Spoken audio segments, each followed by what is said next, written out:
UP उपचुनाव को लेकर ज्यादातर एग्जिट पोल सीएम योगी को आगे दिखा रहे हैं। मैट्रिज एजेंसी के सर्वे में बीजेपी को 9 में से 7 सीटों पर जीत मिलने का अनुमान है, लेकिन यूपी में वोटिंग के दौरान ऐसा हंगामा मचा कि उस शोर में एग्जिट पोल के नतीजे ही दब गए। एग्जिट पोल में जो सीएम योगी का डंका बजा उसकी चर्चा कम और बवाल हंगामे की चर्चा जो है वो ज्यादा हो रही है, क्योंकि उपचुनाव के दौरान ऐसा हंगामा मचा जैसे विधानसभा या फिर लोकसभा के चुनाव में नहीं होता। चुनाव के दौरान जिस तरह से समाजवादी पार्टी ने एक के बाद एक वीडियो पोस्ट करके ये आरोप लगाया कि यूपी पुलिस वोटरों को रोक रही है, आईडी दिखाने के नाम पर परेशान कर रही है, उससे यूपी पुलिस पर सवाल उठने लगे।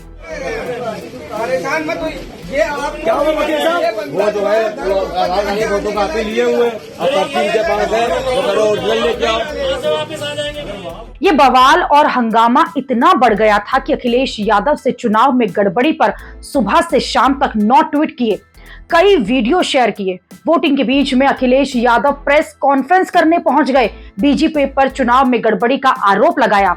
भाजपा आंदोलनी लड़ाई से होने वाले वोट की कमी को विपक्ष के वोटर्स को वोट न डालने दे करके पूरा करना चाहती है कि हमारे विपक्ष के लोग वोट न डालें। जो इनके खुद वोटर भाग रहे हैं, जो इनके खिलाफ वोट डालना चाहते हैं। इसीलिए आप जहां कहीं भी देखेंगे पुलिस रोक रही है, वहां बड़े पैमाने पर समाजवादी वोटर्स हैं जो इनके अपने वोटर नहीं निकल रहे हैं, जिसकी वजह से हार रहे हैं। तो उसकी कमी पूरी करने के लिए समाजवादी पार्टी के वोटर्स को भी वोट डालने नहीं दे रहे हैं। कुछ वीडियो तो ऐसे रहे जिस पर यूपी पुलिस ने खुद ट्वीट किया और बताया कि संबंधित पुलिसकर्मी को सस्पेंड कर दिया गया है। इतना बवाल मचा कि चुनाव आयोग को भी सख्ती दिखानी पड़ी। करीब 5 पुलिसकर्मियों को सस्पेंड किया गया है और कई पुलिसकर्मियों को चुनाव की ड्यूटी से हटाना पड़ा। हालांकि यूपी पुलिस ने अखिलेश यादव और समाजवादी पार्टी के कई आरोपों को खारिज भी किया। ये कहा कि वो आधे अधूरे वीडियोस पोस्ट करके भ्रम फैला रहे हैं। जैसे अखिलेश यादव ने मुजफ्फरनगर की मीरापुर विधानसभा में यूपी पुलिस पर वोटरों को पिस्टल दिखाकर डराने के आरोप लगाए, जिस पर यूपी पुलिस ने अखिलेश यादव के आरोपों को पूरी तरह से नकार दिया। ककरौली के ग्राम ककरौली में एक वीडियो वायरल की जा रही है, जिसमें एक इंस्पेक्टर जो थाना अध्यक्ष ककरौली हैं उनके द्वारा दंगा नियंत्रण किया जा रहा है।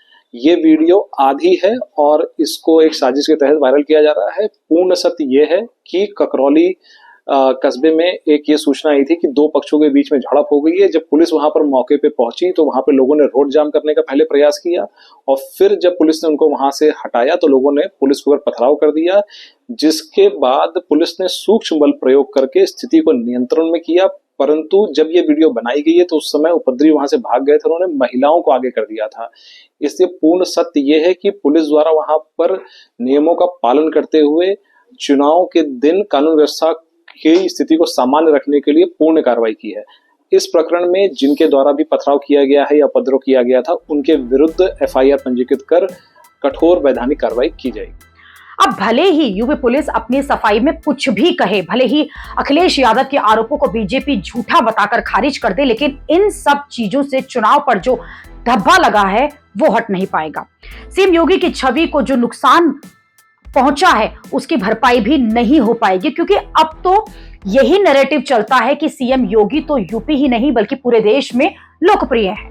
पीएम मोदी के बाद उनका ही नंबर आता है। लेकिन जब चुनाव में ऐसी घटनाएं होती हैं तो योगी विरोधियों को यह कहने का मौका मिल जाएगा कि सीएम योगी को अपने दम पर उपचुनाव भी जीतने का भरोसा नहीं था। उसके लिए भी उन्होंने पुलिस और प्रशासन को इस्तेमाल किया और खेल करना पड़ा। चुनाव कराने की तो पहली शर्त ही यही होती है कि वो 100% निष्पक्ष हो, लेकिन जिस चुनाव के साथ इतने सारे विवाद जुड़ गए हों, उस चुनाव की तो विश्वसनीयता जो है उस पर सवाल खड़े हो गए हैं। अब नतीजों में भले ही योगी आदित्यनाथ 9 में से 9 सीटें जीते, लेकिन उनकी जीत पर चुनाव में गड़बड़ी के आरोपों का धब्बा रह जाएगा। अखिलेश यादव को यह कहने का मौका मिल जाएगा कि यह चुनाव तो पहले से ही फिक्स था।